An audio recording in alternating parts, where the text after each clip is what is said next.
میں شروع ہو چکا ہے اور آج پہلی تراویح ہو چکی ہے، تو اس سے متعلق کچھ عرض کرنا چاہوں گا کہ اللہ رب العزت نے سب سے پہلے اپنے عظیم الشان قرآن مجید کے اندر سب سے پہلے ایک عظیم الشان صورت نازل فرمائی جس کو سورۃ الفاتحہ کے نام سے جانتے ہیں۔ یہ سورۃ الفاتحہ وہ صورت ہے جو سب سے پہلے مکمل طور پہ نازل ہوئی، یعنی آپ صلی اللہ علیہ وسلم پر پہلے کچھ آیات تو نازل ہوتی تھی، لیکن باقاعدہ طور پہ کچھ صورت جو ہے وہ نازل نہیں ہوئی سورۃ الفاتحہ سے پہلے۔ تو ہم یہ کہہ سکتے ہیں کہ ترتیب کے اعتبار سے بھی جو ہے وہ پہلی صورت ہے، اور اسی طریقے سے مکمل صورت نازل ہونے کے اعتبار سے بھی پہلی صورت ہے۔ یہ صورت جو ہے ویسے تو یعنی مکہ میں نازل ہوئی ہے اور اس کو مکی صورتوں میں شمار کیا جاتا ہے، لیکن بعض روایات کے مطابق یہ 2 بار نازل ہوئی، یعنی ایک مرتبہ یعنی مکہ میں اور ایک مرتبہ یعنی مدنی دور یعنی ہجرت کے بعد کے دور میں۔ یعنی اس کے اندر تھوڑی سی کنفیوژن شاید کچھ لوگوں کو ہوتی ہے، وہ یہ سمجھتے ہیں کہ مکی صورتیں ان کو کہتے ہیں جو مکہ مکرمہ میں نازل ہوئی، اور مدنی ان کو کہتے ہیں جو مدینہ میں نازل ہوئی۔ ایسی بات نہیں ہے،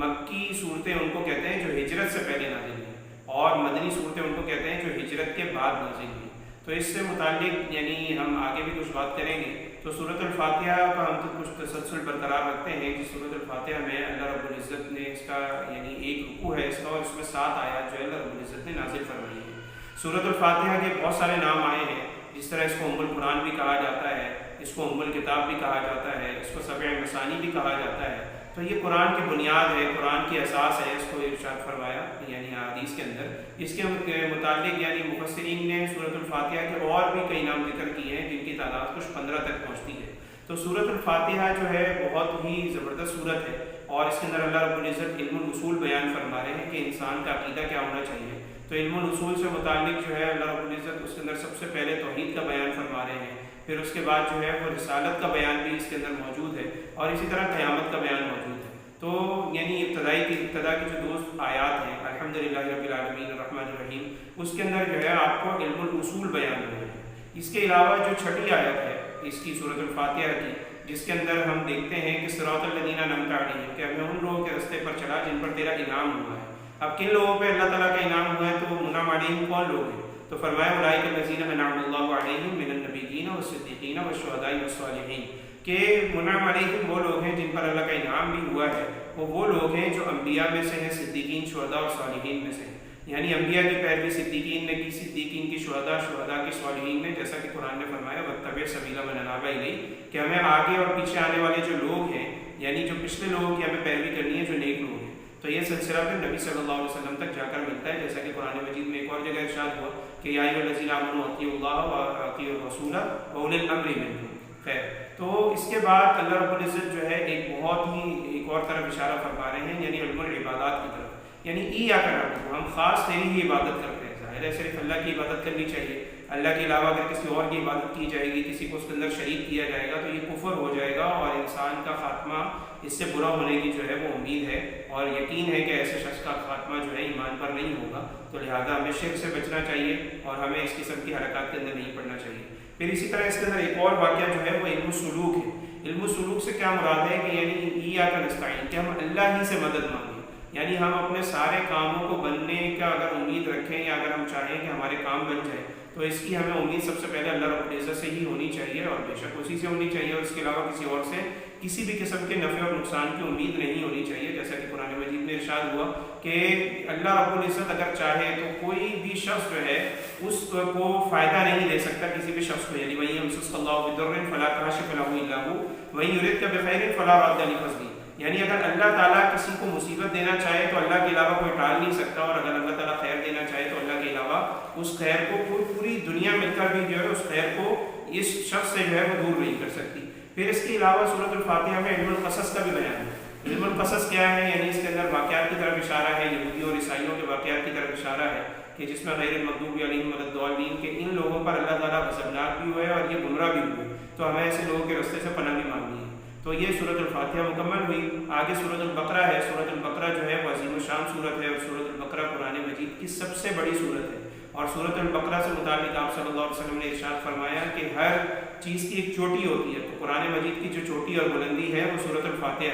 ہے، سورۃ البقرہ ہے۔ تو سورۃ البقرہ سب سے بڑی جو سورت ہے، اس کا نام جو ہے بقرہ کیوں رکھا گیا؟ تو بقرہ چونکہ آپ کو پتا ہے کہ عربی زبان میں گائے کو کہتے ہیں۔ بنی اسرائیل کے ایک شخص تھا جس نے اپنے چچا کو قتل کر دیا تھا، اور ان کو قاتل معلوم نہیں ہوا تھا، تو اللہ تعالیٰ نے ارشاد فرمایا کہ گائے کو ذبح کرو اور گائے کو ذبح کر کے اس کے جسم کے اوپر اس کا گوشت لگاؤ، یہ زندہ ہو کے خود بتائے گا کہ اس کا قاتل کون ہے۔ تو اس کے اندر اللہ رب العزت نے سب سے پہلے اس بات کا رد کیا کہ یہودی جو تھے وہ مرنے کے بعد دوبارہ زندہ ہونے کے اوپر ایمان نہیں رکھتے تھے، تو ان کو بتایا گیا کہ بھائی یہ زندہ ہو سکتا ہے دوبارہ مرنے کے بعد بھی، جیسا کہ یہ شخص زندہ دوبارہ ہو گیا ہے۔ پھر اسی طریقے سے انہوں نے بچڑے کی پوجا کی تھی، انہوں نے اس کو رب مانا تھا۔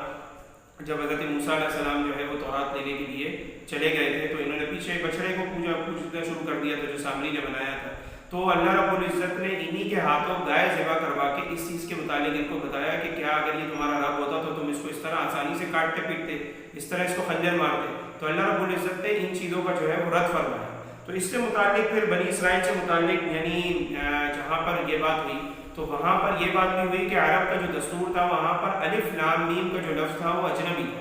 یعنی الف لام میم سے کیا مراد ہے، اس سے کیا سمجھا جائے۔ تو اللہ رب العزت نے یہاں پر سب کی بے بسی ظاہر کی کہ کوئی بھی شخص جو ہے اس کلام کی طاقت نہیں رکھ سکتا، کیونکہ یہ کلام اللہ رب العزت کی طرف سے خاص آیا ہے۔ یعنی اگر ایک شخص ہے وہ پورا قرآن پڑھ لے اور قرآن کو پڑھنے کے بعد وہ یہ کہے کہ جی میں نے پورا قرآن سمجھ لیا، تو اللہ رب العزت نے کچھ ایسے سیکریٹس رکھے ہوئے، کچھ ایسے راز رکھے ہوئے کہ اللہ کا سوال وہی ہوگا کہ پہلے یہ بتاؤ کہ اگر تم نے پورا قرآن سمجھ لیا ہے تو الف لام میم کا کیا مطلب ہے؟ یعنی اگر تم آخری لفظ کو سمجھ کے کہتے ہو کہ میں پورا قرآن سمجھ گیا ہوں، تو اللہ رب العزت نے ہمارے اوپر ایک رحم اور کرم کا معاملہ یہ بھی فرمایا کہ ہمیں ہر قسم کے تکبر سے بچا لیا۔ جیسا کہ آپ کو پتہ ہے کہ شیخ سعدی نے بھی روایت کیا ہے کہ ایک شخص تھا وہ پہلوان تھا اور اس نے اپنے شاگرد کو بہت زیادہ داؤ سکھایا۔ تو ہوا کیا کہ جب داؤ سکھا دیا تو ایک وقت آیا کہ شاگرد نے استاد کو چیلنج کر دیا کہ مجھے سب آتا ہے۔ بہرحال پبلک جمع ہو گئی، لوگ جمع ہو گئے، تو جب جنگ شروع ان سے فائٹ شروع ہوئی تو استاد نے ایک ایسا داؤ مارا شاگرد کو جو داؤ اس کو نہیں آتا تھا۔ تو شاگرد نے گرتے وقت بولا کہ استاد یہ کون سا داؤ ہے؟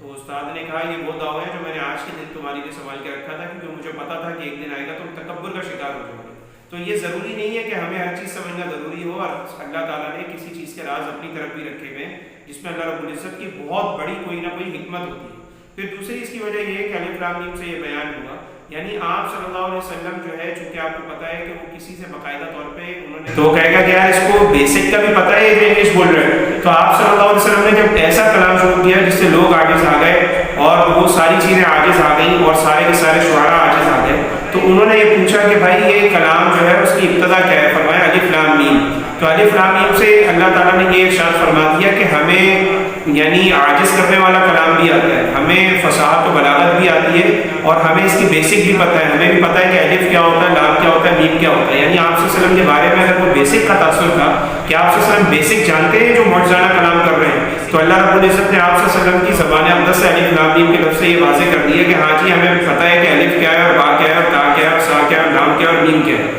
تو اس میں ہمیں عرب سکھانے کی ضرورت نہیں ہے، الحمدللہ ہم وہاں سے پڑھتے اور لکھتے ہیں، ہمیں وہاں سے تعلیم ہوتی ہے، جہاں تک کسی کی بھی رسائی نہیں ہے وہ وہی کی تعلیم ہے۔ تو اللہ رب العزت نے یہ چیزیں ان کے اندر واضح فرمائی۔ پھر اللہ رب العزت نے قرآن مجید میں جہاں پہ ابتدا فرمائی تو ابتدا مومنین کا ذکر فرمایا، مومنین کا ذکر فرمایا کہ وہ ایمان لے کر آتے ہیں، وہ نماز ادا کرتے ہیں، وہ زکوٰۃ دیتے ہیں، جو ان کو اللہ تعالیٰ نے مال دیا اس میں خرچ کرتے ہیں۔ پھر اللہ تعالیٰ نے کافروں کا ذکر کیا کہ کافروں کو آپ سمجھائیں نہیں سمجھائیں ان کے لیے برابر ہے، اور یہ جو ہے کہ کہتے ہیں نالائق ہو چکے ہیں، ناسمجھ ہو چکے ہیں۔ پھر اللہ تعالیٰ نے آگے کی تفصیلاً یعنی مسلمانوں کا اور کافروں کا ذکر مختصراً ہوا، لیکن اللہ تعالیٰ نے پھر 13 آخر کی جو آگے کی آیات ہیں منافقین کے بارے میں تفصیلاً نازل فرمائی، اور اس کے اندر اللہ تعالیٰ نے مفصل طور پر جو ہے منافقین کا ذکر فرمایا، کیونکہ اس کی وجہ یہ ہے کہ مسلمان جو ہے وہ مسلمان ہے، کافر کہتا ہے میں کافر ہوں، لیکن یہ منافق ایک ایسا شخص ہے جو آپ کو دھوکہ دیتا ہے، یعنی وہ یہ کہتا ہے کہ جی میں مسلمان ہوں اگرچہ وہ مسلمان نہیں ہوتا۔ منافق کی تعریف بھی یہی ہے کہ جو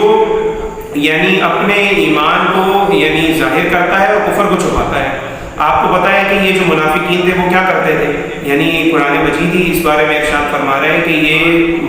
جب جاتے تھے کافروں کے پاس تو کافر ان سے پوچھتے تھے کہ تم یہاں کیا کرنے آئے ہو، تم تو ان کے لوگوں فرمایا کہ نہیں ہم تو وہاں ہنسی مذاق کرنے گئے تھے، ہم تو وہاں پر ویسے ہی گئے تھے۔ تو اللہ تعالیٰ نے فرمایا کہ یہ ہنسی مذاق کر رہے ہیں، اللہ رب العزت ان کو قیامت والے دن ان کو اس سب چیزوں کا چہرہ دکھائے گا ان کا کہ یہ لوگ کس طرح گمراہ ہو جائیں گے اور کس طرح اللہ تعالیٰ بھی ان سے اسی طریقے سے معاملات کرے گا جو یہ یہاں پر مسلمانوں کے ساتھ کرتے ہیں. تو منافقین کی پھر قسمیں بیان ہوئی کہ منافق ایک عملی ہوتا ہے، ایک اعتقادی ہوتا ہے. یعنی عملی کی مثال جو ہے آپ کے سامنے ہے کہ آیت منافقی ثلاثہ نام سے سلم نے ارشاد فرمایا کہ منافقین کی 3 علامتیں ہیں. اذا حدث کذب واذا اخلف وعد واذا اؤتمن خان، کہ جب بات کرتا ہے جھوٹ بولتا ہے، جب وہ امانت اس کے پاس رکھوائی جائے تو خیانت کرتا ہے، اور یعنی جب وعدہ کرتا ہے تو وعدہ خلافی کرتا ہے. ایک اور روایت میں فرمایا واذا خاصم فجر، جب کسی سے لڑائی جھگڑا ہوتا ہے تو خوب گالیاں دیتا ہے، خوب گالیاں دیتا ہے. تو یہ منافق عملی کی مثال ہے. لیکن منافق اعتقادی کون تھا؟ یہ وہی منافق اعتقادی ہے جو اندر سے کافر تھے اور ظاہراً مسلمان ہونے کی کوشش کرتے تھے، جن کے متعلق اللہ تعالیٰ نے ارشاد فرمایا ان المنافقین فی الدرک الاسفل من النار،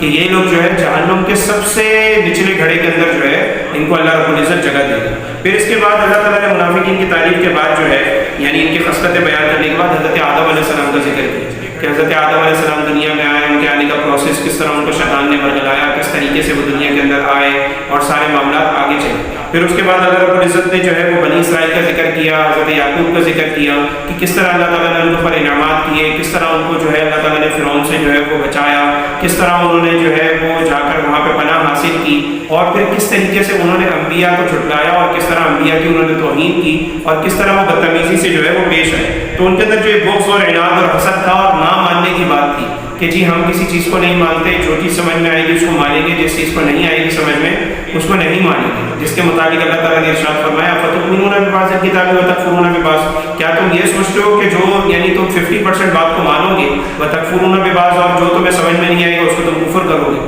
تو یہ چیز غلط ہے. جب آپ اسلام لے کر آ گئے ہو تو یا ایھا الذین آمنوا ادخلوا فی السلم کافہ، اے ایمان والوں پورے کے پورے ایمان میں داخل ہو جاؤ. تو پورے کے پورے ایمان جو ہے وہ 2 چیزوں کا نام ہے، اس کے اندر عبادات بھی آتے ہیں اور معاملات بھی آتے ہیں. ہمیں عبادات بھی پوری رکھنی ہے اور عبادت معاملات بھی پورے رکھنے ہیں. بہت سارے لوگوں کا کہنا یہ ہوتا ہے کہ جی لوگ عبادت کر رہے ہیں تو غریب بھوکا مر رہا ہے، فلانا کر رہا ہے. تو جو لوگ یہ کہہ رہے ہیں کہ جی وہ غریب بھوکا مر گیا اور اس کا جو ہے نا حاجی صاحب پڑوسی جو ہے وہ دوبارہ حج کرنے چلے گئے، جو لوگ ایسی پوسٹیں کر رہے ہوتے ہیں وہ خود 50 سے 60 ہزار روپے کے 1 لاکھ کے موبائل ان کے خود ہاتھ میں ہوتے ہیں، یعنی خود ان کو توفیق نہیں ہو رہی، عقلی کی جو ہے وہ نیکی کے اوپر اعتراض ہے. تو ایسے لوگ بھی دین دشمن ہیں جو عبادات کو کرتے ہیں، کیونکہ اسلام 2 چیزوں کا نام ہے، عبادات اور معاملات. ہمیں دونوں کے اوپر پورا اترنا ہے. ایسا نہیں ہے کہ 50% چیز کو لے لیا اور 50% چیز کو چھوڑ دیا. اور آخر میں اللہ تعالیٰ سورۃ البقرہ کے یعنی الف لام میم کے آخر میں اللہ تعالیٰ حضرت ابراہیم علیہ السلام کا ذکر کر رہا ہے کہ حضرت ابراہیم علیہ السلام کے ساتھ کیسے معاملات پیش آئے، حضرت اسماعیل علیہ السلام کے، پھر خانہ کعبہ کا بننا، پھر وہاں پر حضرت ابراہیم علیہ السلام کو جو ہے وہ نماز کا حکم دینا،